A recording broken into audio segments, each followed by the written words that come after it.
आदि शक्ति दुर्गा मैया की जय। सभी देवी देवताओं की जय। जय जय श्री सीताराम। जय जय श्री सीताराम।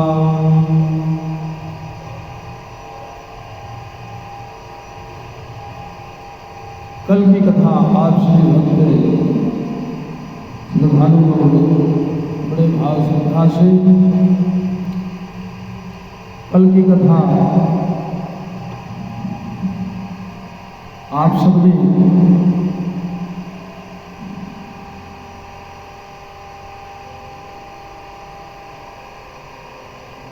श्रवण की। आज सप्तम स्कंद जिसे मूर्ति के नाम से जानते हैं, आज सप्तम स्कंद की कथा में आप सब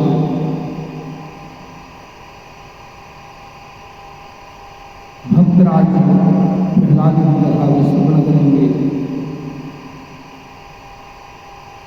और अष्टम स्कंद गजेंद्र मोक्ष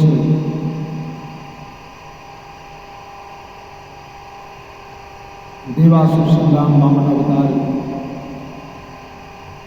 मत्स्यावतार तदोपरांत चंद्रवंश का वर्णन, वैवस्वत मनु के पुत्रों का चरित्र, श्रवण एवं सुकन्या का चरित्र, नाभाग अम्बरीश सगर भागीरथ आदि खंड सूर्यवंशियों का चरित्र, गंगा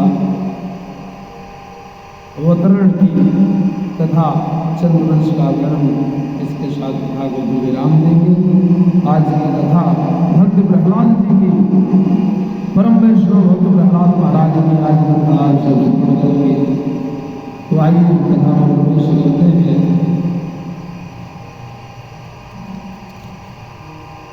प्रभु का चरित्र प्यारे, प्रभु की लीला अद्भुत है। प्रभु कैसे है? प्रभु दीन दयालु है, दीन वत्सल है, दीनानाथ है। मेरे गोविंद इतने सरल हैं प्यारे की भाव श्रद्धा से उनकी पूजा कर दो, आप प्रसन्न हो जाते हैं। जो योगियों को करोड़ों वर्ष से तपस्या कर रहे थे, ऐसे परम योगी लोगों को दर्श नहीं प्राप्त होगा। लेकिन ध्रुव जी महाराज 5 वर्ष की अवस्था, 5 महीने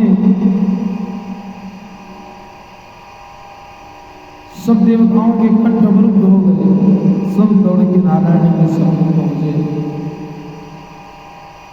नारायण स्वयं साक्षात चतुर्भुज रूप में भक्त ध्रुवराज को दर्शन दिए। तो अद्भुत है प्यारे, संत की महिमा अद्भुत है। संत की शरणागत में जो गया है अवश्य उसका बेड़ा पार। संतन के संग लागी रे तेरी अच्छी बनेगी। संतन के संग लागी रे तेरी अच्छी बनेगी। अच्छी बनेगी तेरी किस्मत जगेगी। अच्छी बनेगी तेरी किस्मत जगेगी। संतन के संगे लागी तेरी अच्छी बनेगी। ध्रुव जी की बन गई, प्रहलाद जू की बन गई। ध्रुव जी की बन गई, प्रहलाद जू की बन गई। हरि सुमिरन में जाग रे तेरी अच्छी बनेगी। बोले दीनदयाल भगवान की जय। आज कथा का पंचम दिवस है। श्रृंगी ऋषि के पावन पवित्र भूमि सिंगरौली में निलाही क्षेत्र विंदेश्वर महादेव मंदिर प्रांगण में स्थित श्री वैष्णो देवी माँ दुर्गा मंदिर के इस दिव्य दरबार में कथा का आज पंचम दिवस है। आज सभी श्रोता भक्त वैष्णव समाज संत आप सभी कथा को बड़े भाव श्रद्धा से सुन रहे हैं। आप सभी को सादर जय श्री राम। ये संतों की भूमि है प्यारे, यहाँ तो और अन्य किसी का नहीं चलेगा। ये संतों की भूमि है।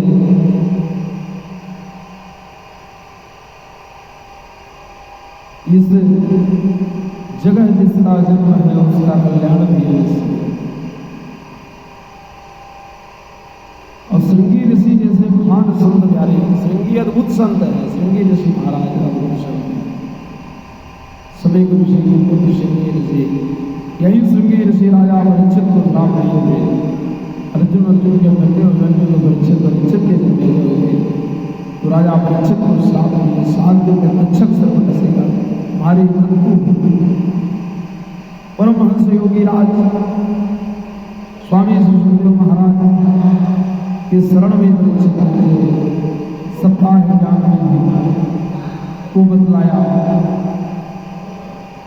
और सप्ताह ज्ञान के द्वारा कथा को श्रवण करके परम गति की प्राप्ति हुई राजा परीक्षित। तो ये श्रीमद् भागवत कथा संहिता अद्भुत है। इस भूमि में ये कथा का पंचम दिवस है।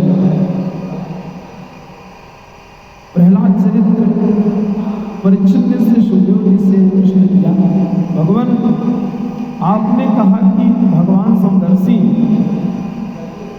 सबको समान रूप से स्वीकार करते हैं, तो प्रायः दैत्यों को मारते हुए क्यों दिखाई पड़ते हैं? क्या दैत्य ही भगवान के बैरी हैं?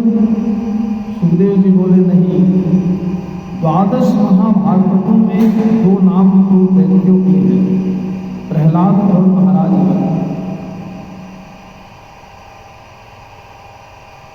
यह दोनों दैत्य वंश के हैं, भगवान के परम भक्तों में से गिने जाते हैं। तो ऐसा ना समझो कि दैत्य जाति के ही भगवान दुश्मन हैं। हिरण्याकश्यप तो भगवान का कट्टर वैरी था, उसी का बेटा प्रहलाद भगवान के अनन्य उपासक में से एक था। तो भगवान हिरण्याकश्यप का उदर विदीर्ण कर रहे हैं और प्रहलाद को परम भागवत मानकर हृदय से लगा रहे हैं। तो दैत्य जाति से दुश्मनी कहाँ है? परीक्षित बोले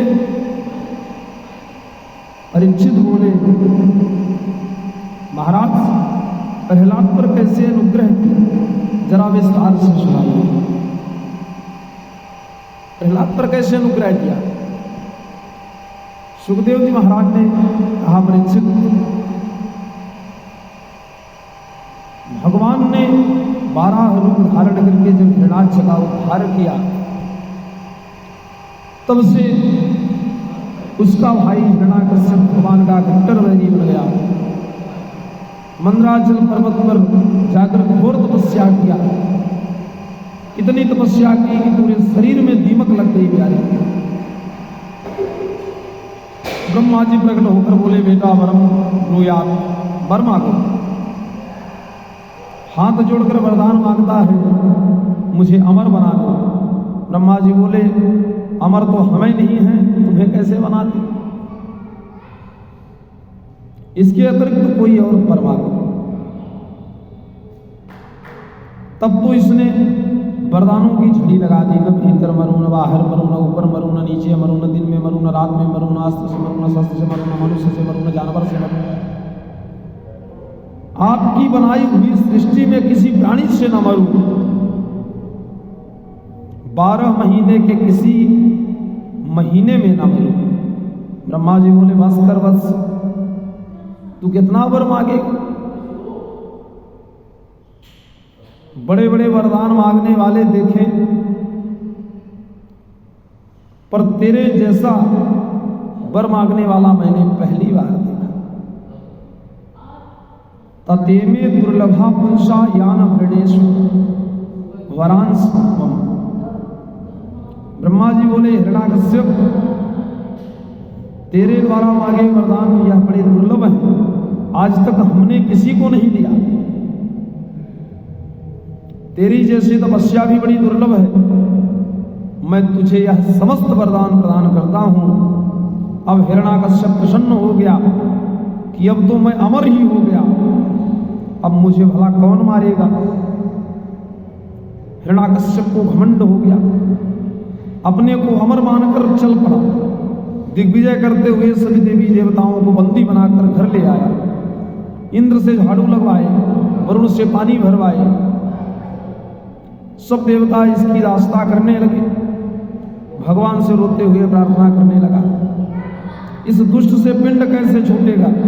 भगवान बोले, मां भयष्टः विबुध श्रेष्ठा सर्वेशाम भद्रवस्तुआ।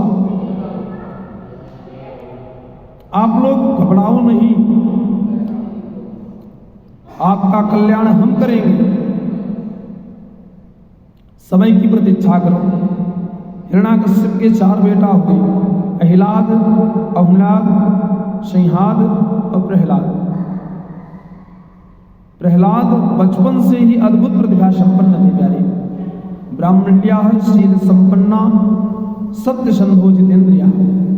प्रहलाद जी बचपन से ब्राह्मणों के अनन्य भक्त थे, परम सुशील स्वभाव के थे, सत्य प्रतिज्ञ, परम जितेंद्रिय थे। इनका चित्त कभी भी उद्विग्न नहीं होता है, संसार के व्यसनों में तनिक भी नहीं जाता, तनिक भी अभिरुच नहीं है। सम्राट के पुत्र होकर भी परम जितेंद्रिय है। प्रहलाद बचपन से ही कृष्ण नामक एक ग्रह लग गया है। प्रहलाद को बचपन से ही कृष्ण नामक एक ग्रह लग गया है। उनको कृष्ण ग्रह गृहीत आत्मा न वेद जगदीय दृशम। प्रहलाद को बचपन से ही टेढ़ी टांग वाला कृष्ण ग्रह ने ग्रस लिया है। बहुत खतरनाक है प्यारे, अद्भुत है। दूसरे ग्रह चाहे जितना प्रभाव दिखावे, पर विद्वानों से बैठकर जप अनुष्ठान करवा के ग्रह शांति करा दो, ग्रह शांत हो जाएगा। पर यह ग्रह इतना खतरनाक है कि जल्दी लगता नहीं, और जिसे लग गया कितनी भी ग्रह शांति करवा ले प्यारे, कोई उपाय करवा ले,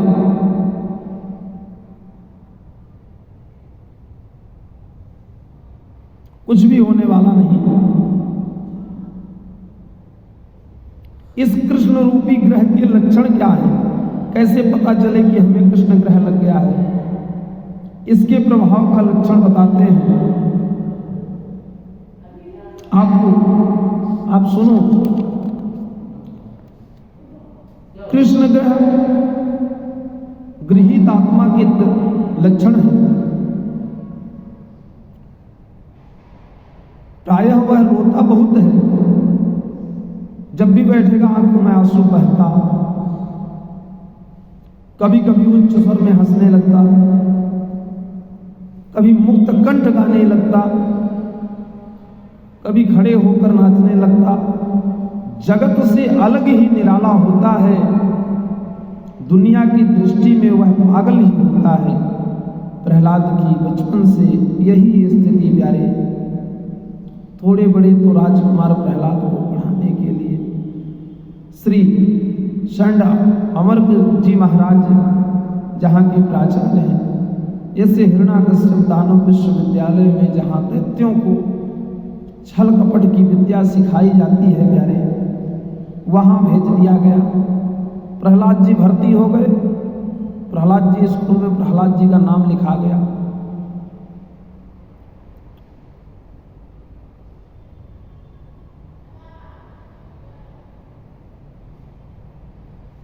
इन पर तो कुछ दूसरा ही रंग चढ़ा था। गुरु जी पढ़ाते कुछ हैं और ये पढ़ते कुछ हैं प्यारे। गुरु जी को सुना भी देते, पर हृदयंगम नहीं करते। यह छल कपट की नीतियां उन्हें सुहाती ही नहीं। गुरुजी छल कपट की नीति सुनाते। गुरुकुल में रहे और एक दिन हिरण्याकश्यप आ ही गया। बड़े प्यार से अपने पुत्र को हृदय से लगाकर प्रीतिपूर्वक हिरण्याकश्यप ने प्रश्न किया, बेटा तुमने अब तक क्या स्वाध्याय काल में क्या उत्तम बात सीखी है? सबसे बढ़िया पाठ कौन सा सीखा है, जरा हमें बताओ। प्रहलाद जी तुरंत बोले, पिताजी बढ़िया पाठ तो जीवन में एक ही सीखा है। तत्साधु मन्ये सुरवयम देहिनाम सदा समुद्र विघ्ना धिया मसद हाथ। गृहस्थ जीवन एक अंधकूप के समान है।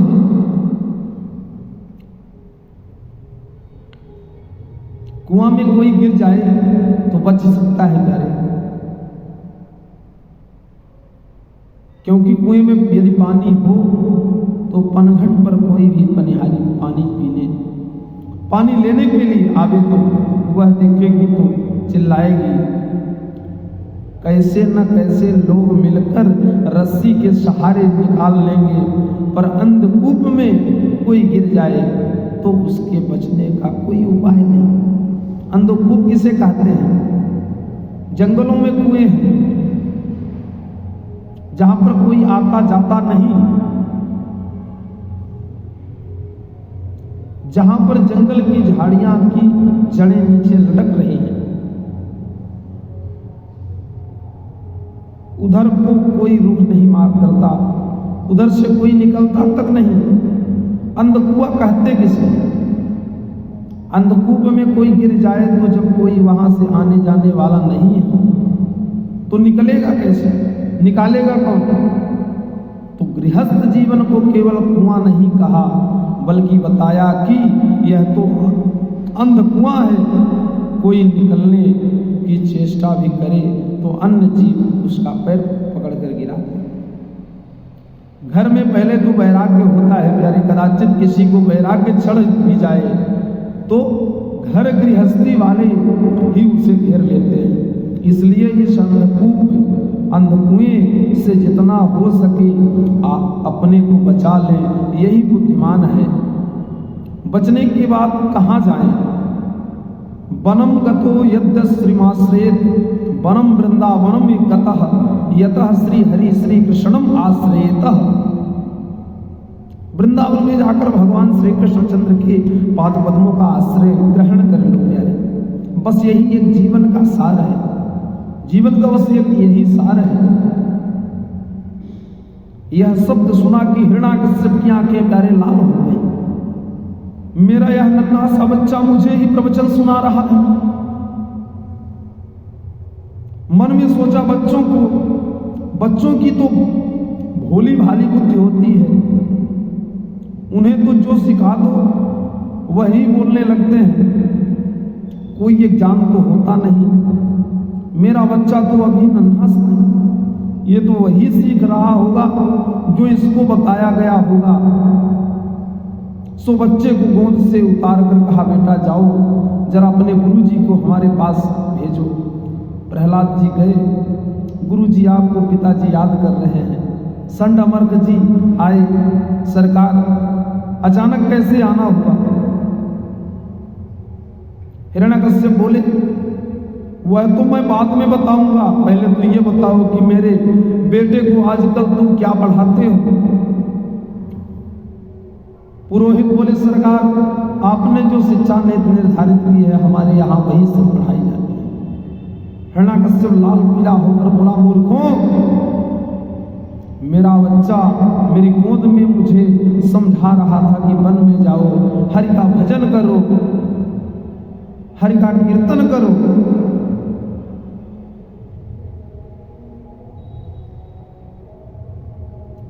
सब सिखाने के लिए तुम्हारे यहाँ भेजा है, यही सब सिखाने के लिए तुम्हारे यहाँ भेजा है।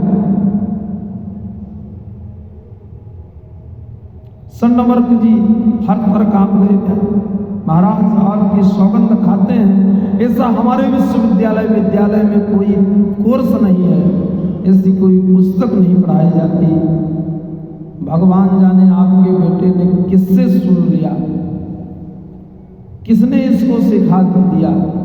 हिरण्याकश्यप ने कहा, ये तुमने नहीं सिखाया तो इसका मतलब यह हुआ कि कोई विष्णु का गुप्तचर हमारे यहां घुस बैठा है। तुमको कुछ नहीं मालूम और वह मेरे बेटे को उटपटांग भड़का रहा है, उल्टी सीधी बातें सिखा रहा है। मैं तुम्हारे भरोसे पर अपने बच्चे को तुम्हारे विद्यालय में छोड़ बैठा हूं। खबरदार, आज के बाद मेरे बेटे ने दोबारा कोई उटपटांग बात की तो दंड तुम्हें मिलेगा। याद रखना। यो डांट फटकार कर हिरण्याकश्यप को तो चला गया। गुरुजी की धड़कन तेज हो गई है, चलो पता लगाते हैं, प्रहलाद से ही पूछते हैं। फिर सोचा कि बच्चों को एकदम डांटना नहीं चाहिए, इसलिए प्यार से पूछा। प्रहलाद को बुलाकर बड़े प्यार से पूछा, वत्स प्रहलादम भद्रम दे सत्यम कथय माम ऋषा। बेटा तेरा खूब कल्याण हो, सही सही बता किसने तेरी बुद्धि को खराब किया। उटपटांग बातें पिताजी को तूने सुनाई, तुझे किसने सिखाया। प्रहलाद जी हंसकर बोले,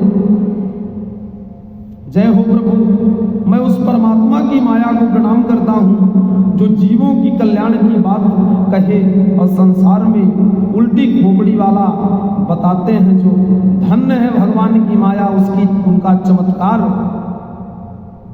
जिसे सर्प काट ले न उसे कड़वा नीम भी मीठा लगता। भिन्न स्वाद वस्तुतः, वस्तु जिस स्वाद की है उसमें भिन्न स्वाद आता है। इसका मतलब तुम्हारे मतलब कि तुम बीमार हो। संसार के विषय रूपी विष में जो संलग्न है प्यारे, उन्हें भी वह रसमय परमात्मा कड़वे निरंतर भाग रहे हैं, मालूम पड़ते हैं। इसके विरुद्ध संसार के जो विषय तुल्य विषय है वह मीठे नजर आने लगते हैं। उनके लिए जीव निरंतर भाग रहा है। भगवान की माया के रोग का ही लक्षण है। भगवान की माया का रोग जिसे लग जाता है प्यारे, उसे जीवन में छूटता नहीं। एक तो लगे ना, और लग गया भगवान के प्रति प्रेम हो गया जिसका, तो भगवान स्वयं उसे नहीं छोड़ते। भगवान स्वयं उसे नहीं छोड़ते। एक तो जल्दी चढ़ता नहीं है रंग भगवान का, यदि चढ़ गया तो फिर वो प्यारे कितना भी आप रगड़ लो, शरीर की मैल छूट जाएगी, लेकिन भगवान का रंग एक बार लग गया प्यारे तो जीवन में कभी छूटने वाला नहीं। तो भक्ति ऐसी होनी चाहिए। संड अमर्क जी प्रहलाद जी को बहुत डांटा। सुखदेव बाबा कहते हैं, राजा परीक्षित, यह गुरु जी नहीं डांट रहे हैं, वरन राजा हिरण्याकश्यप के सेवक डांट रहे हैं।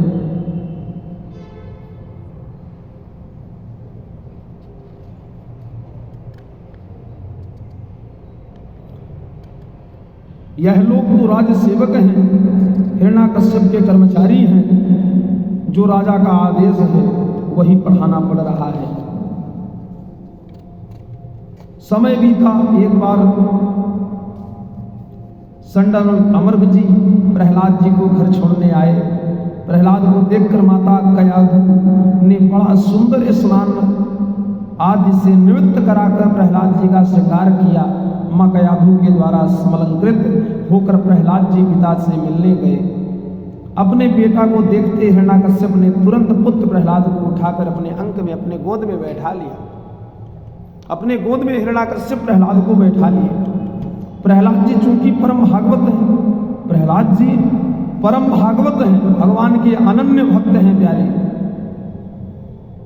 उनके स्पर्श मात्र से हिरण्याकश्यप रोमांचित हो उठा।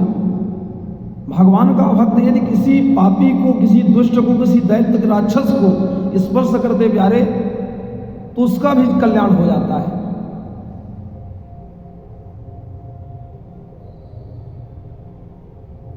हिरण्याकश्यप कश्यप कहते हैं, बेटा जरा बताओ, अब तक तुम्हारे गुरुजी ने सबसे बढ़िया पाठ तुम्हें कौन सा सिखाया?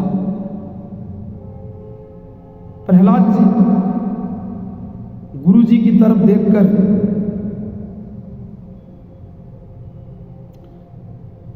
कुछ देर तक देखने लगे और कहते हैं, सुन रहे हो गुरुजी, पिताजी हम हमेशा बढ़िया बात पूछते हैं और हमेशा घटिया बात सुनना चाहते हैं। अब बढ़िया पूछ रहे हैं तो बढ़िया ही बोलूंगा। पिताजी अब तो मैंने बढ़िया बढ़िया 9 बातें सीख ली है। हिरण्याकश्यप ने सोचा, अच्छा 9 प्रकार की कोई नई नई नीतियां सीख रखी होगी। प्रहलाद जी सुना बैठे, नवधा भक्ति सुना दिए। श्रवणम कीर्तनम वृषणो स्मरणम पाद सेवनम अर्चनम वंदनम दास्यम सख्यमां निवेदनम इति पुंसार्पिता विष्णु भक्तिस्ये नवलक्षणा क्रियते भगवत्यद्या तन्मयेधितमुत्तमम्। जो नवधा भक्ति का क्रमशः व्याख्यान किया कि सुनकर हिरण्याकश्यप की आंखें लाल हो गई। प्यारे, हिरण्याकश्यप ने तलवार निकाल ली और गुरुजी के गर्दन पर रख दी। अरे अधम ब्राह्मणों, लगता है तुम मेरे विपक्ष से मिले हुए हो। तुमने जानबूझकर मेरे बेटे की बुद्धि खराब कर दी। कल इसने हमसे एक बात बोली थी, आज 9 बात सिखा रहा है। कल कृष्ण नाम बोला, कल भगवान बोला, आज नवधा भक्ति ही सुना दी। इसका मतलब उत्तरोत्तर इसकी विद्या का विकास हुआ है। तुमने कोई ध्यान नहीं दिया, अब तुम जीवित नहीं बचोगे। अरे भैया, संडामर्क जी थर थर कांपने लगे, बोले कि अब हिरण्याकश्यप मुझे छोड़ेगा नहीं, मार डालेगा। हमारी केवल एक बात सुने, हम आपकी सौगंध खाकर कहते हैं, इस बालक को ना तो हमने पढ़ाया, ना किसी और ने पढ़ाया, यह तो पढ़ाया ही आया। इसे कोई नहीं पढ़ा सकता। ना मत प्रणीतम ना पर प्रणीतम। संडमर्क बोले, महाराज हम पर नाराज ना होइए, हम तो इतना जानते हैं कि इसकी स्वाभाविक मति भगवान ने ही ऐसी बनाई, इसकी बुद्धि ही ऐसी है, हमारा दोष नहीं है। महाराज आप शांत चित्त होकर रहिए, क्रोध ना करिए, क्रोध को त्याग दीजिए, शांत मन को शांत कर लीजिए, इसकी बुद्धि ही ऐसी है। हिरण्याकश्यप ने अपने बेटे से पूछ लिया, प्रहलाद सत्य बताओ, यह तुम्हारी बुद्धि विकृत किसने को की? किसने यह उटपटांग बातें तुम्हें सिखाई, उल्टी सीधी बातें सिखाई? प्रहलाद बोले, पिताजी मतिर्न कृष्णे परतः स्वतोवा मिथो विपेत पद्येत गृहव्रतानां। गृहस्थ नहीं कहा, घर में ही रहने का जिन्होंने व्रत ले रखा है, घर से जो निकलना ही नहीं जानते, छोड़ना ही घर को नहीं जानते, घर को ही जो सब कुछ समझकर पकड़ बैठे हैं, उनकी बुद्धि बड़े भाग्य से भगवान की तरफ अभिमुख होती है। इस गृहस्थ जीवन में सब अंध परंपरा से एक दूसरे को गर्त में गिराने का ही प्रयत्न करते जा रहे हैं। एक बड़ी लंबी अंधों की रेखा जा रही थी, सब अंधे ही उसमें जा रहे थे। अब सबसे आगे वाला अंधा गड्ढे में गिर गया, धम्म की आवाज हुई। अब सब अंधे जहां के तहां खड़े, भाई खतरा मालूम चलता है, यह आवाज कैसे हुई पता लगाओ। पीछे वालों ने पूछा, भाई रास्ता तो ठीक है ना? तो गड्ढे में गिरे अंधे ने सोचा हम तो गिर ही पड़े हैं, अब इन्हें क्यों छोड़े। तो बोला नहीं, रास्ता तो बहुत सुंदर है, डरने की कोई बात नहीं, आराम से आओ। साथी पर भरोसा करके चल पड़े।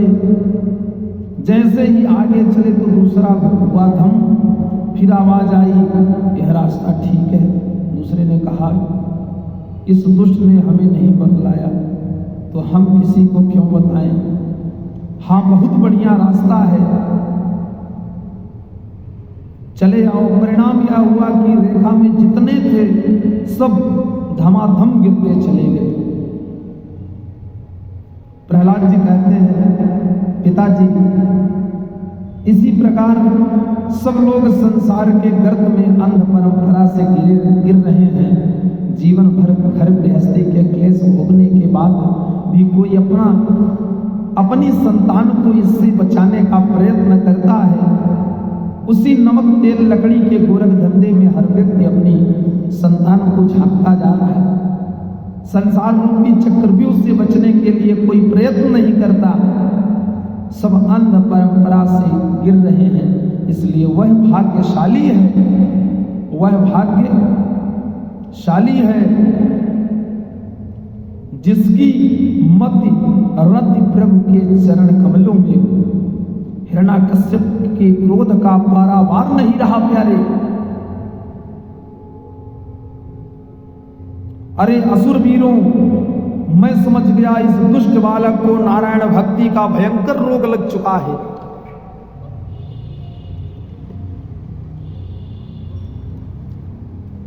यह रोग संक्रामक है, एक से सब में फैल जाती है ये बीमारी। नगर ग्रामों से में कोई बच्चा,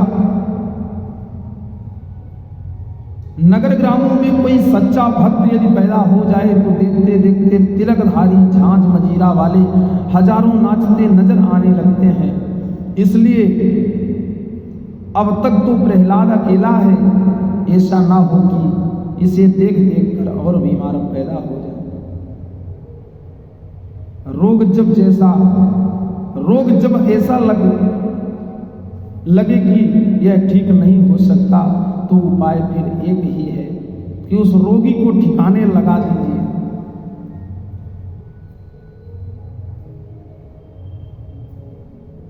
ताकि और रोगी न बने। हमारा शरीर हमें कितना प्यारा लगता है, इसी हाथ में कोई घातक रोग हो जाए, डॉक्टर साहब कहें कि कटवा दो, नहीं तो रोग का प्रभाव पूरे शरीर में फैल जाएगा। तो अन्य शरीर की रक्षा के लिए हाथ कटवाना ही पड़ता है प्यारे। जैसे हम अपने अन्य शरीर की सुरक्षा को ध्यान में रखते हुए अपने प्यारे अंग को कटवा ही देते हैं, ऐसे ही प्रहलाद मेरा पुत्र है, पर इसको बहुत खतरनाक रोग लग चुका है, इसलिए ठिकाने लगा। प्रहलाद के ऊपर अनेक असुर टूट पड़े, उठाकर ले गए, बड़े बड़े पर्वत शिखरों से गिराया, पानी में डुबाया, अग्नि में जलाया, विस्फान कराया, भोजन में प्रतिबंध लगाया, सारे प्रयत्न कर लिए पर सब विफल रहे प्यारे। होलिका देवी स्वयं जलाने आई पर खुद ही जलकर राख हो गई, ढेर राख हो गई। अग्नि शीतल हुई। प्रहलाद जी की इस प्रतिभा से प्रसन्न होकर प्रहलाद जी के जितने मित्र थे उस अग्नि की राख को ही एक दूसरे के ऊपर उड़ा कर उत्सव मनाने लगे। तो होलिका दहन जिस दिन होता है उसके दूसरे दिन उस धूल से ही लोग एक दूसरे से खेलते हैं। परंतु कुछ हिरण्याकश्यप के भी समर्थक लोग थे, वह लोगों को उठा उठा कर नालियों में पटकने लगे प्यारे। दोनों ही प्रकार के दृश्य होली में देखने को मिलते हैं। हिरण्याकश्यप अब चिंता में पड़ गया, चिंता दीर्घतमा प्राप्त है। सिर पकड़कर बैठ गया। क्या बात है, छोटा सा बच्चा इतना चमत्कारी, इसे मैंने कदाचित नहीं मारा तो ये मेरी मौत का कारण बन सकता है। यह चमत्कार बालक है, यह चमत्कार बालक में नहीं है, इसके ऊपर किसी का हाथ है। मुझे लगता है कि मेरे बेटे के माध्यम से नारायण मेरे ऊपर कोई षड्यंत्र रच रहा है। इतने में संडमर्क जी आ गए। महाराज, आपकी टेढ़ी वृत्ति होने पर त्रैलोक्य कांप उठता है और आप अपने बच्चे को लेकर इतने परेशान हो रहे हैं। महाराज, हमें एक मौका तो दीजिए। संडमर्क जी प्रहलाद को पकड़ कर ले आए, बहुत समझाए पर इन पर कोई प्रभाव नहीं पड़ा, तो बांध कर प्रहलाद को गिरा दिया। प्रहलाद पड़े हैं। अब एक दिन संडमर्क तो कहीं बाजार घूमने चले गए, विद्यार्थी खेलने कूदने निकल पड़े, तो प्रहलाद को अवसर मिला। इधर आओ मित्रों, एक नया खेल खिलाऊं, आंख मिचौनी सीखी है?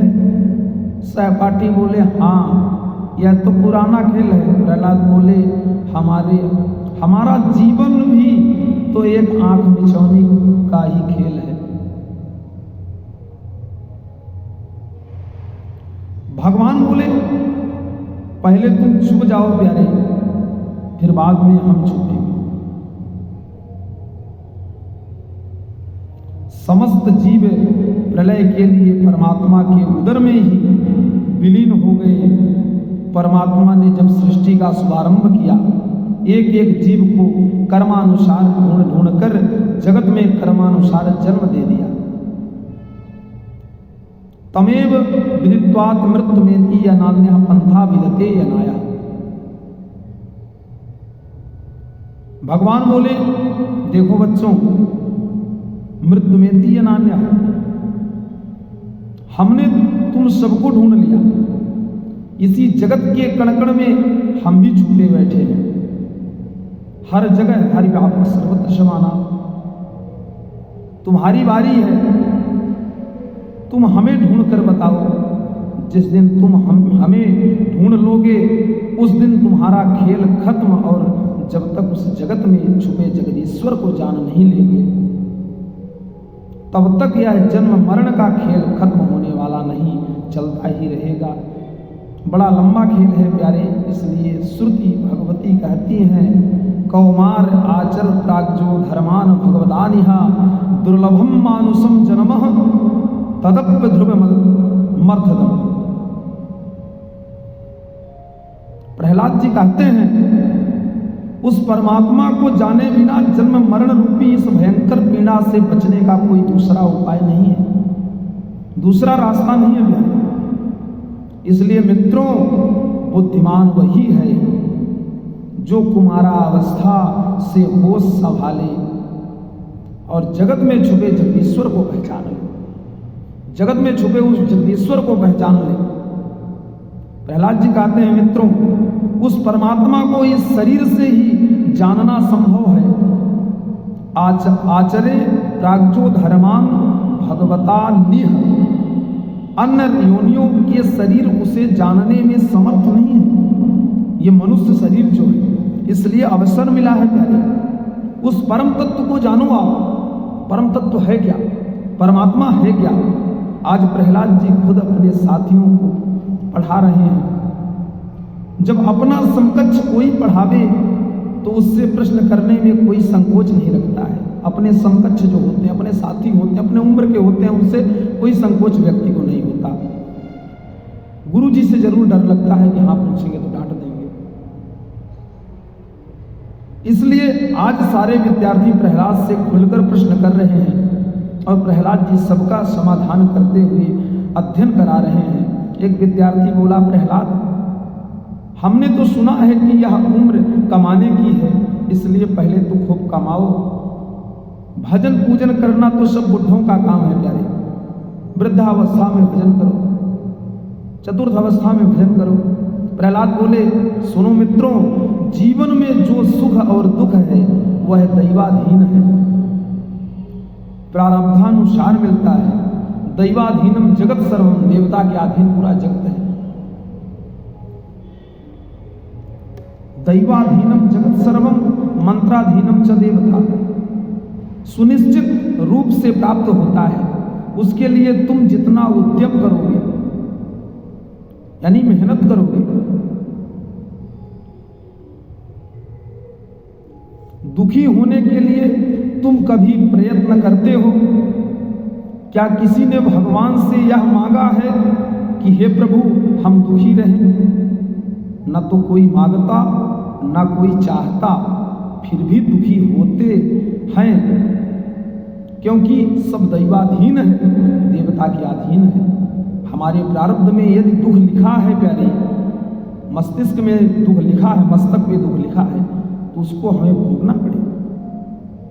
तो हम ना भी चाहें तो मिलेगा वो। ठीक इसी प्रकार से सुख भी यदि प्रारब्ध में है तो भले ही मत चाहो तब भी वो मिलेगा।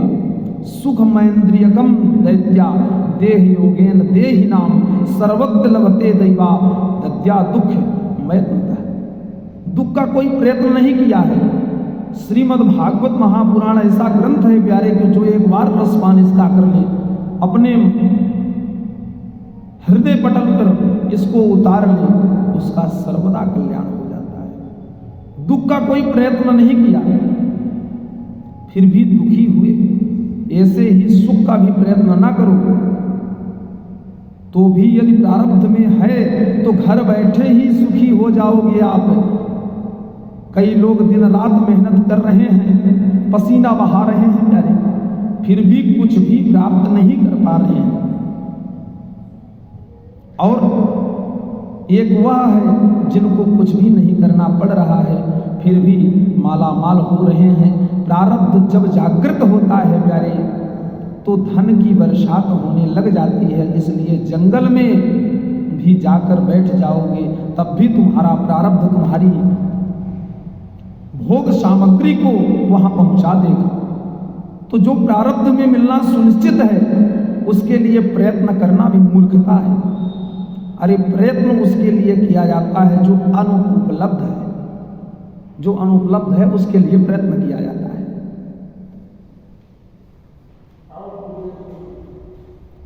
मित्र बोले तो प्रयत्न किस लिए करें? प्रहलाद बोले प्रयत्न किया जाता है आत्मकल्याण के लिए। अब रही बात बुढ़ापे की, तुम लोग कहते हो कि बुढ़ापे में भजन करो। अरे मित्रों, पहले तो यह बताओ तुम अपनी आयु कितनी समझते हो? मित्र बोले 100 साल। प्रहलाद ने कहा तुम्हारे पास कोई गारंटी कार्ड है कि 100 साल एक तक जिंदा रहोगे? मित्र बोले वह तो नहीं है। प्रहलाद बोले फिर भी हम मान लेते हैं कि तुम 100 साल की उम्र के हो, तो रात्रि का समय सोने में ही गवाया कि नहीं? तो इसका मतलब 50 साल सोते सोते चले गए। अब 50 साल, अब 50 वर्ष, अब बचे 30 वर्ष। 50 साल 50 वर्ष सोने में बीते। सो प्रारंभ के 20 वर्ष तुम खेलने कूदने मौज मस्ती में गवा दिए। अब बचे 30 वर्ष। तो 30 वर्ष में 80 वर्ष के बाद के जो 20 वर्ष हैं, उन्हें हिसाब से पहले ही निकाल देना चाहिए, क्योंकि उस अवस्था में पहुंचने के बाद तुम चाहोगे भी कि उपासना कर लें, साधना कर लें, तो शरीर ही काम नहीं करेगा। ध्यान लगाने बैठे कि खांसी ने परेशान कर दिया, घुटने में दर्द, नाना प्रकार की तकलीफें होने लगती है। जिंदगी जब तक रहेगी फुर्सत ना होगी काम से, कुछ समय ऐसा निकालो प्रेम कर लो राम से। कथम प्रियाया अनुकंपिताया संगस्य रहस्यम रुचिराश्य मंत्रान। कथम प्रियाया 10 यानी 10 वर्ष जो युवा अवस्था के बचते हैं प्यारे, 10 वर्ष जो युवा अवस्था के बचते भी हैं, जहां विवाह हुआ नहीं कि देवी जी के मंत्र नित्य कान में सुनाई पड़ने लगते हैं। आज नमक खत्म हो गया, बच्चों की फीस जमा करनी है, आज यह काम करना है, आदि आदि सनई सनई धीरे धीरे बोलने लगते हैं। उन्हीं प्रपंचों में 1 मिनट भी इंसान फुर्सत को नहीं प्राप्त कर सकता। युवा अवस्था में मित्रों, धन की तृष्णा अत्यधिक बलवती होती है। क्या एक चोर नहीं जानता कि पकड़ा गया तो क्या दुर्दशा होगी? जेब कतरों को नहीं मालूम कि जब जेब काट रहा हूं यदि पकड़ा गया तो क्या विडंबना होगी? तस्करों को, डकैतों को क्या यह नहीं मालूम कि कोई भी गोली हमारे जीवन की अंतिम श्वास ले सकती है, पर इसके बाद भी धन के पीछे भाग रहे हैं, क्योंकि प्राणेभ्यो पी या ईश्वरिता, प्राण वह धन प्राणों से भी अधिक प्यारा लगता है प्यारे। हालांकि प्राण सबसे प्यारे लगते हैं, पर धन की तृष्णा इतनी प्यारी होती है कि प्राणों की बाजी लगाकर धन के पीछे भागता है। प्रहलाद जी बोले, जब मैं मां के पेट में था उस समय इंद्र ने आक्रमण करके मेरी मां का हरण कर लिया। मेरी मां चिल्ला रही थी, रो रही थी। इतने में देवर्षि नारद ने इंद्र को डांट कर भगाया, मेरी मां को बचा लिया। मेरी मां ने नारद जी के चरण पकड़ लिए। तब नारद जी ने कहा, बेटी, जब तक तेरे पति तपस्या करके नहीं आते तब तक तू निश्चित होकर मेरे आश्रम में रह, और हम तुझे आशीर्वाद देते हैं। जब तक तेरी इच्छा नहीं होगी तब तक तेरा बालक जन्म ही नहीं लेगा। क्षेमा इच्छा प्रसूतये, क्षेमा तब तक वो जन्म ही नहीं लेगा। तू जब चाहेगी तभी पुत्र जन्म लेगा। मेरी माँ ने मुझे गर्भ में ही धारण करके रखा। नारद जी महाराज मेरी माँ को बड़े सुंदर सुंदर उपदेश दिए और नित्य उपदेश दिया करते थे, और मातृ गर्भ में मैं भी सब सुनता रहता था। इसलिए माँ के गर्भ में ही मैंने नारद को अपना गुरु मान लिया। यह सारा एक ज्ञान उन्हीं का दिया हुआ है। विद्यार्थी बोले, गजब, इसका मतलब हमारे गुरु जी ठीक ही कहते हैं कि यह पढ़ा पढ़ाया हुआ ही आया है ऊपर से, भगवान ने इसे भेजा है। माँ के गर्भ में तू सब सीख लिया। कुछ भी हो, तेरी बातें हमारे मन को बहुत प्रभावित करती हैं। अरे कभी कभी तो तेरी भक्ति को देखकर तेरे साथ खूब नाचने गाने का मन करता है, पर जब तेरे पिताजी की सूरत याद आती है तो हिम्मत टूट जाती है हिरण्याकश्यप का नाम सुनते ही। वह बड़े क्रोधी हैं भैया, हमें जिंदा नहीं छोड़ेंगे। प्रहलाद बोले, एक बात बताओ, भगवान कोई मेरे घर के हैं? तुमने नहीं देखा? प्रभु के प्रेम में जब मैंने प्रभु का स्मरण किया तो क्या कोई मेरा कुछ बिगाड़ सका? देवो सुरो मनुष्यो वा यक्षो गंधर्व ये बचा, भजन मुकुंद चरणों स्वस्तिमान स्याद यदासु। कोई देवता हो, यक्ष हो, गंधर्व हो, मानव हो, दानव हो, कोई भी हो, कैसा भी होए, पर जैसे प्रभु ने मुझ दैत्य कुल में उत्पन्न प्रहलाद पर अनुग्रह किया, ऐसे ही भगवान का जो भजन करे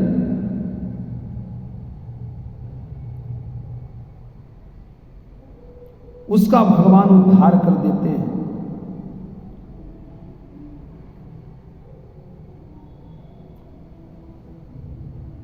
ऐसे ही भगवान का जो भजन करे, हरि को भजे सो हरि का होए, वह भगवान का हो जाता है प्यारे। भगवान उसकी रक्षा करते हैं।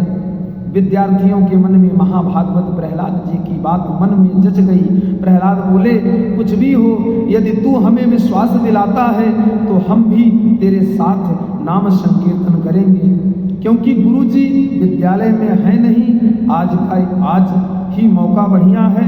प्रहलाद जी बोले, तो हो जाए, सभी तैयार हो जाओ, चिंता मत करना, सब संभाल लूंगा मैं।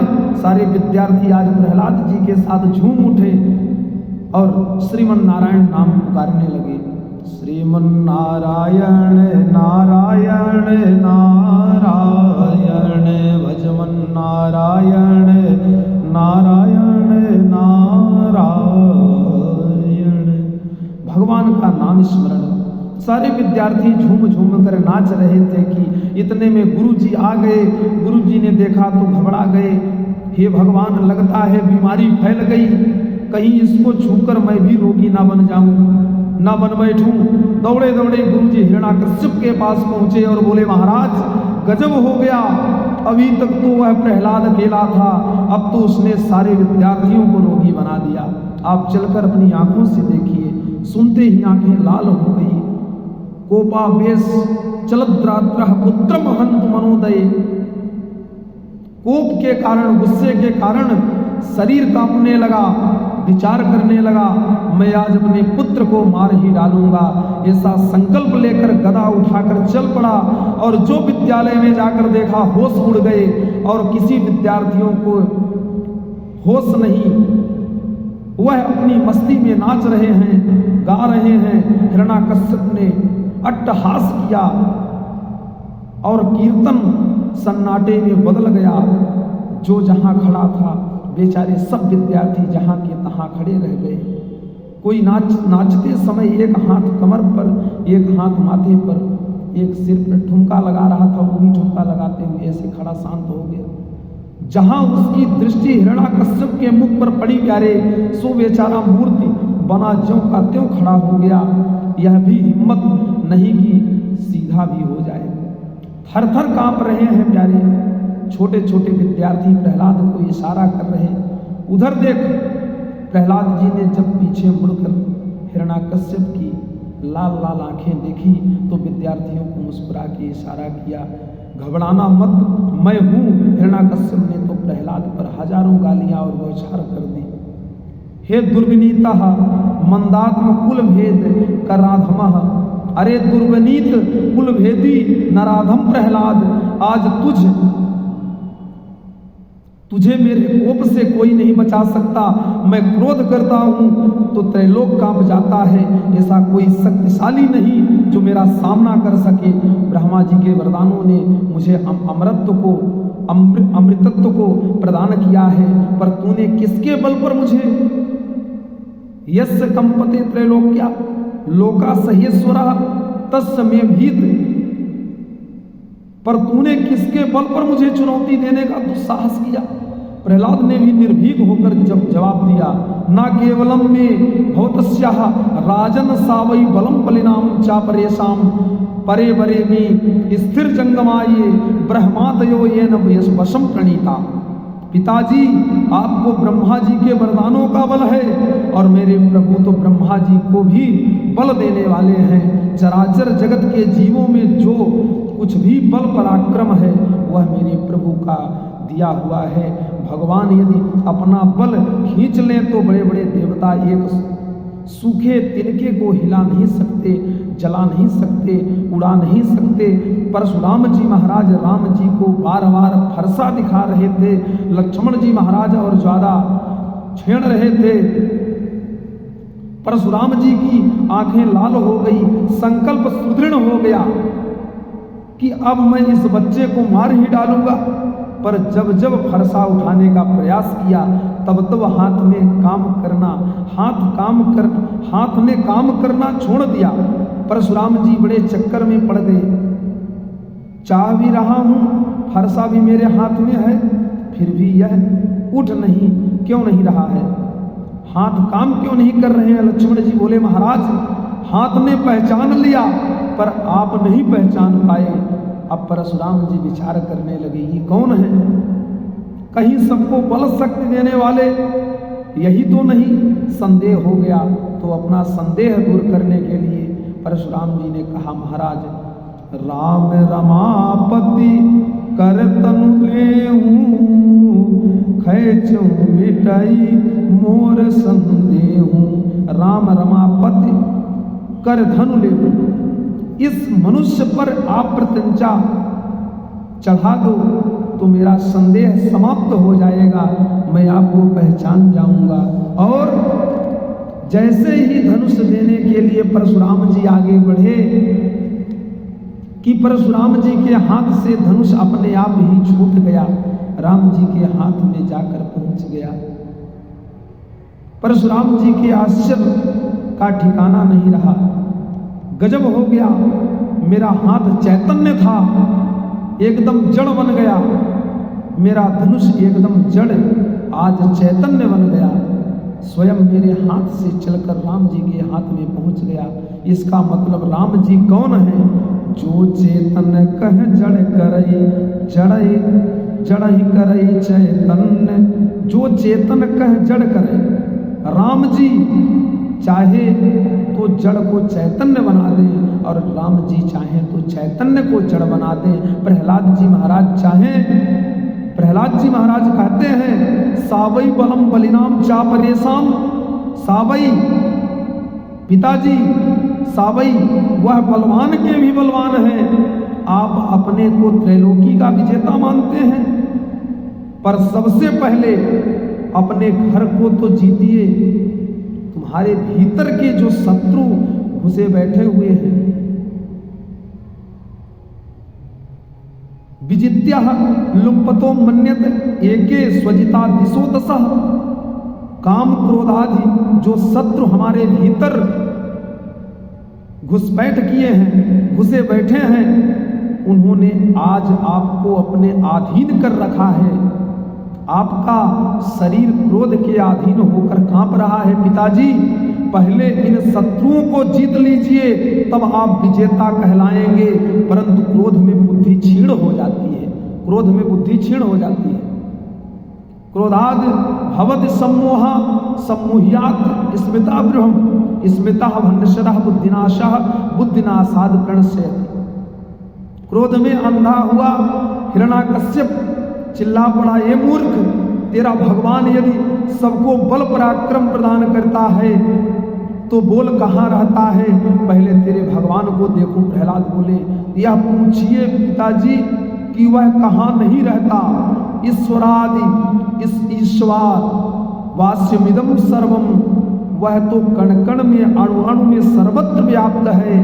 हिरण्याकश्यप ने कहा, यदि सर्वत्र है तो क्वसो यदि सा सर्वत्र कस्माद स्तभ्ये न दृश्यते।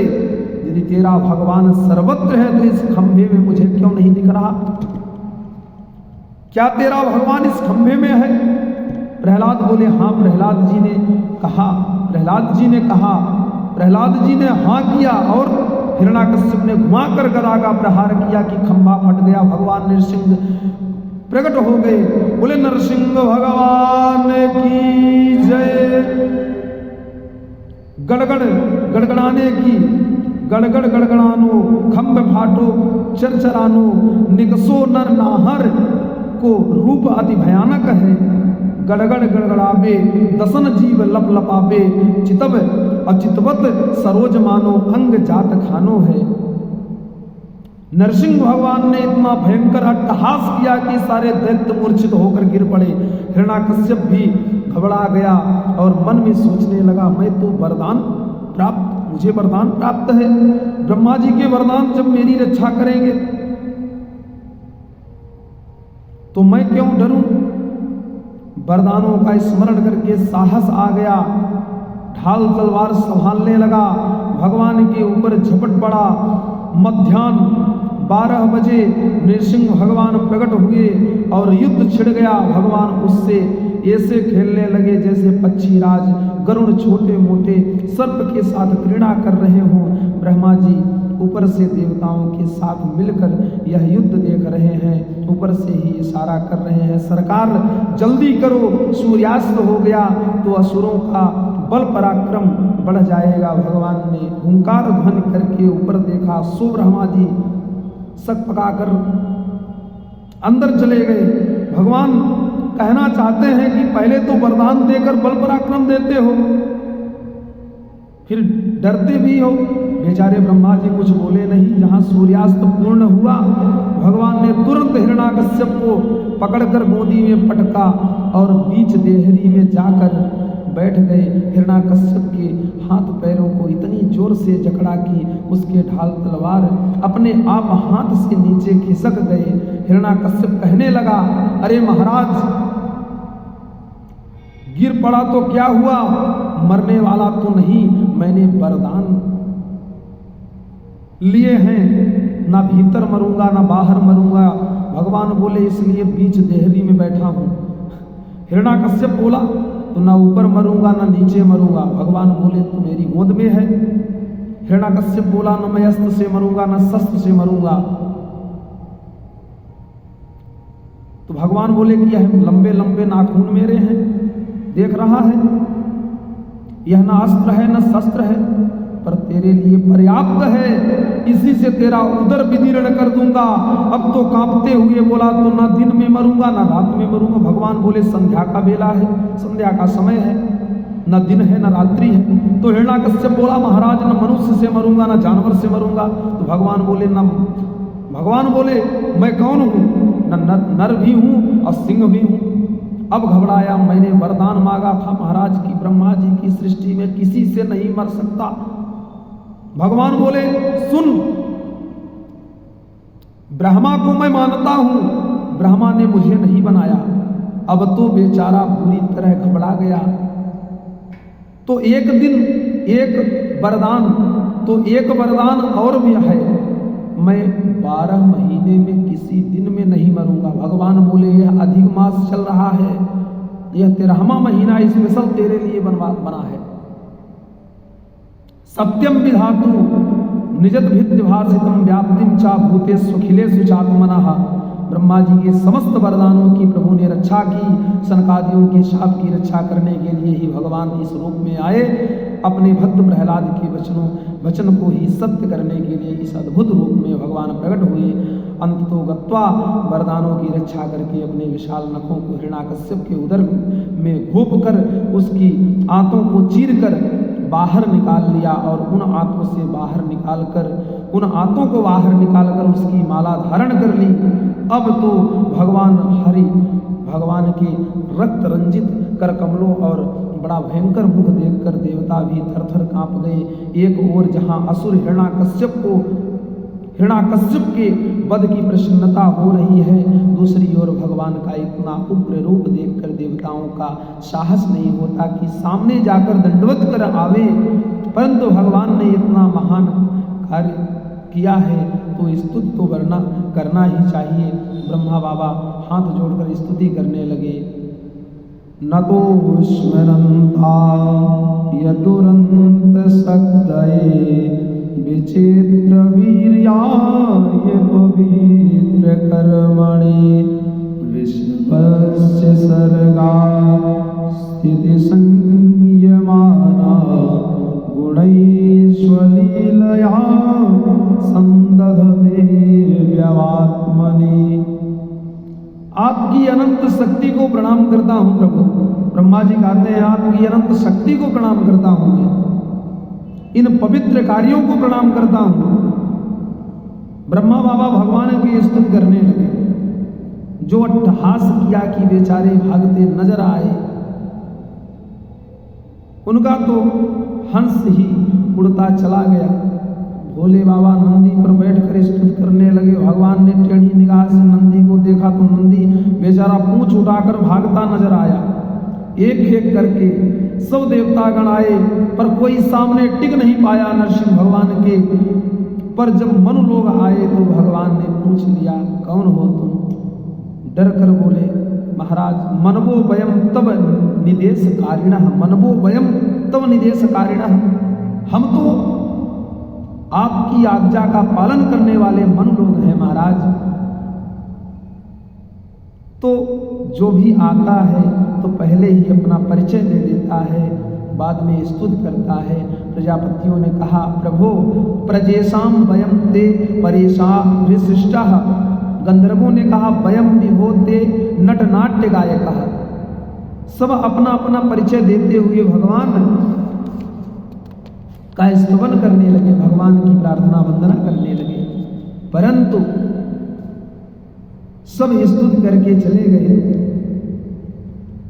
भगवान के कोप में तनिक भी न्यूनता न देखी। तब सब देवता सिर पकड़कर बैठ गए कि अब क्या करूं। देवताओं ने अंत में निर्णय लिया भाई पतिदेव कितने भी महाक्रोधी हों, उनकी धर्म पत्नी जी उन्हें मनाना बहुत अच्छा। और अच्छी तरह से जानती हैं। अदृष्टा श्रुत पूर्वत्वाद सा नोपयाय संख्यता।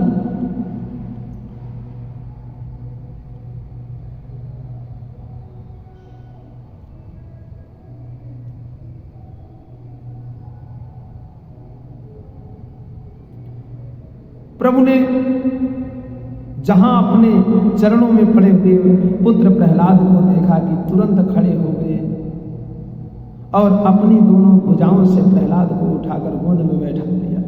ऐसा वात्सल्य प्रभु का उमड़ा कि एक हाथ से बार बार सिर सहलाते हैं और अपनी जिह्वा से चाटने लगे, जैसे सद्योजात बछड़े को गौ माता वात्सल्य के वशीभूत चाटती है, ऐसे ही भगवान का वात्सल्य उमड़ पड़ा। भगवान कहते हैं, प्रहलाद तेरे अंग प्रत्यंग इतने सुकुमार हैं, इतने कोमल हैं, जो छूने में भी डर लगता है। ऐसे सुकुमार शरीर पर उस क्रूर दैत्य हिरण्याकश्यप ने कितना अत्याचार किया। यह अभूतपूर्व घटना है। किसी ने मेरा नाम लेने के कारण इतना भयंकर कष्ट उठाया हो, ऐसा आज तक कभी नहीं हुआ।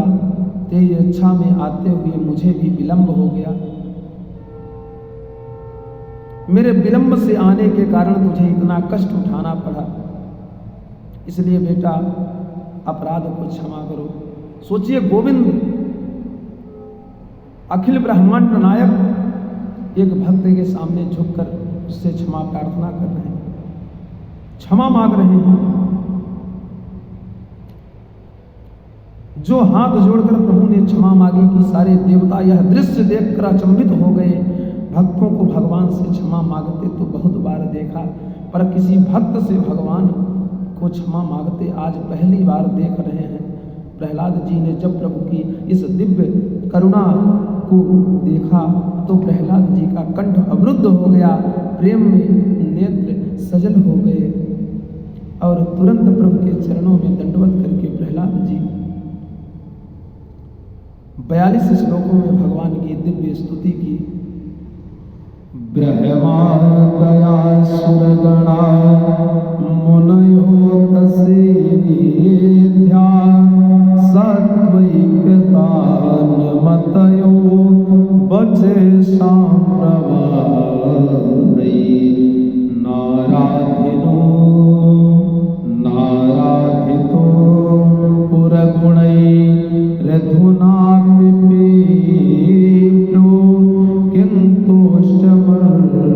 समय हरि रूप जाते। 42 श्लोकों में भगवान की बड़ी सुंदर स्तुति प्रहलाद जी करते हैं।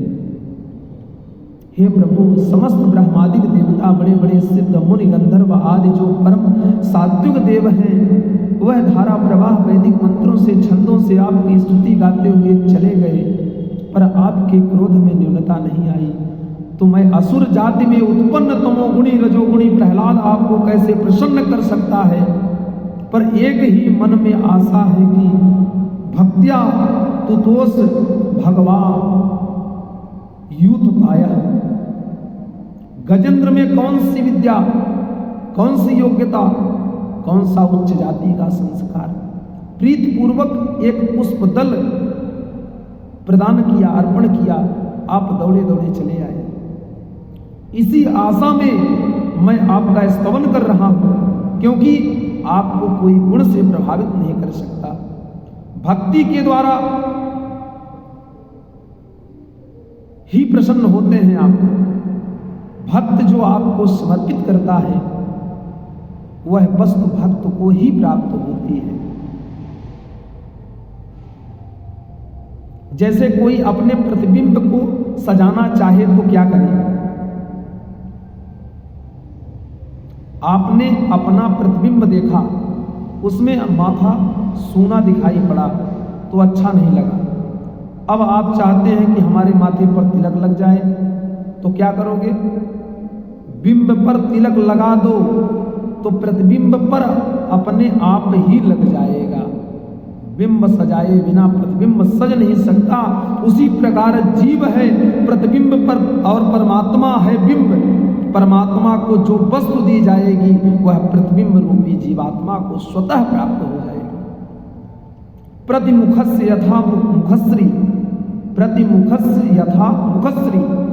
प्रभु आप कितने भी भयानक बन जाइए, पर अहम ना विभोमि, मैं आपकी इस भयानकता से बिल्कुल नहीं डरता। ना हम बिभ्ये मजिद तेति भयानकाश्य। भगवान बोले क्यों डर नहीं लग रहा? प्रहलाद जी बोले सरकार, जब सिंह दहाड़ता है तो सारे जानवर उसके डर से भाग जाते हैं, पर सिंह चाहे जितना दहाड़े उसका बच्चा थोड़ी ही भागता है। सिंह दहाड़ता है और सिंह शावक उसके कंधों पर जाकर बैठ जाता है, उसे तनिक भी भय नहीं लगता। उसी प्रकार जब आपने मेरे लिए ही यह विचित्र रूप बनाया है, मेरे लिए ही आए हो, तो चाहे जितना भयानक बनकर आ जाओ, मैं आपसे क्यों डरूं?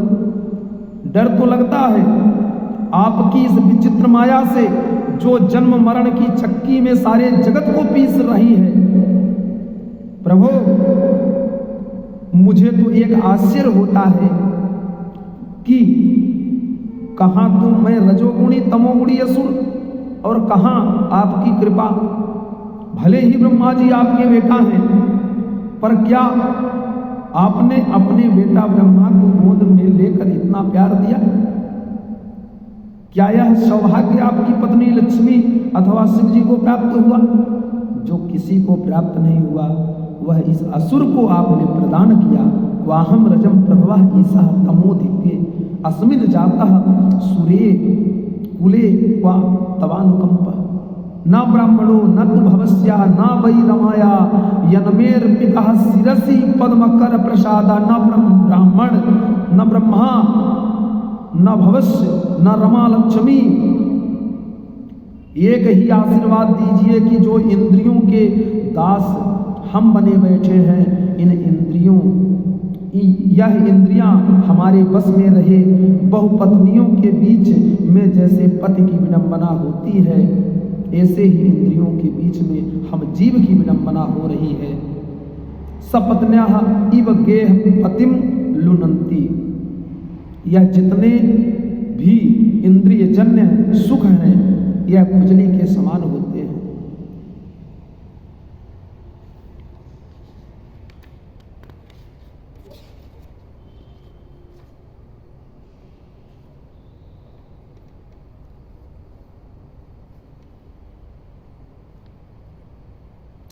भगवान बोले बेटा तू मांगेगा तो मुझे खुशी होगी, तू वरदान मांग।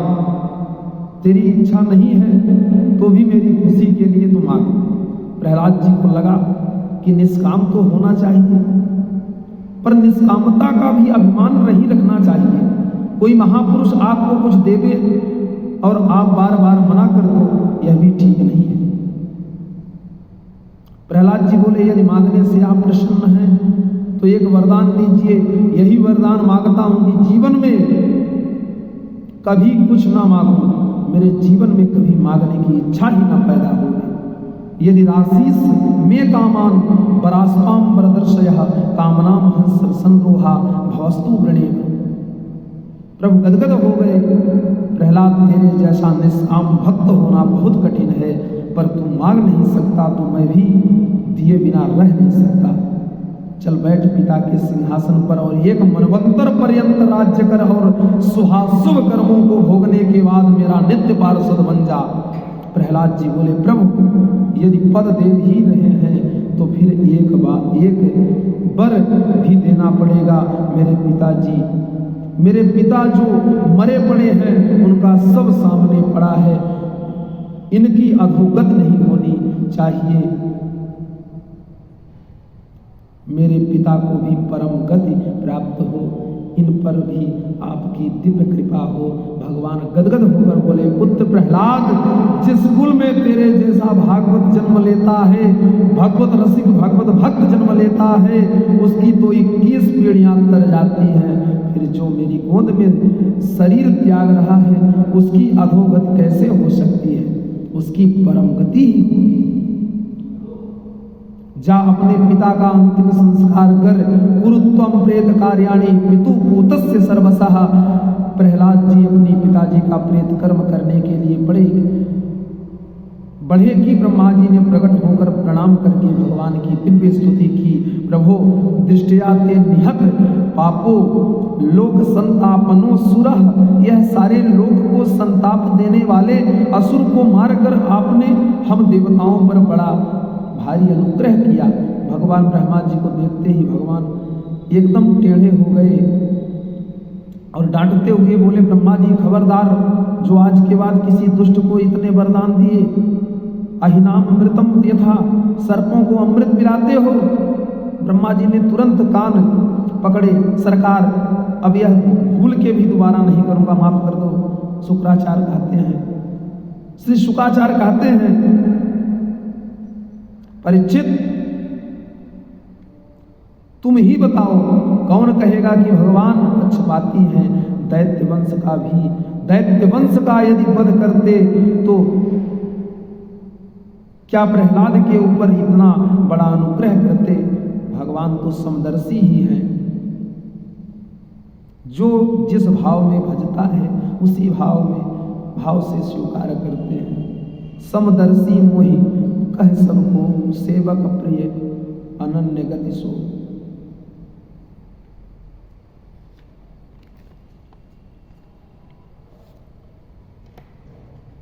सप्तम स्कंद की कथा विश्राम देकर श्रीमद् भागवत महापुराण की अष्टम स्कंद की कथा में, अष्टम स्कंद को मनवंतर,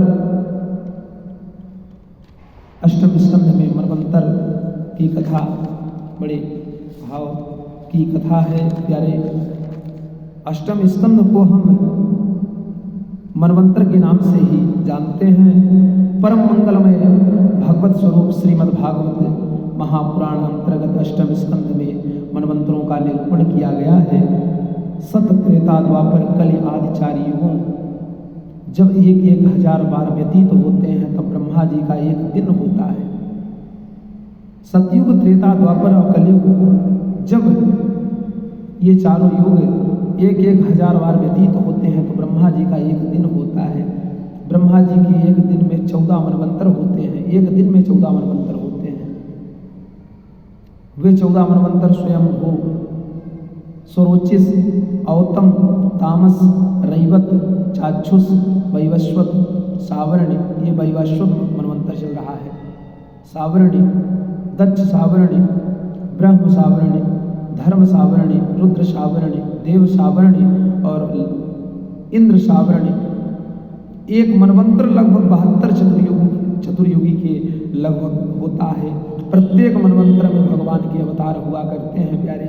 एक बार चाक्षुष मनवंतर में प्रभु ने गज का ग्राह से उद्धार करने के लिए हरि अवतार धारण किया था। गजेंद्र की कथा बड़ी सुंदर कथा है। गजेंद्र की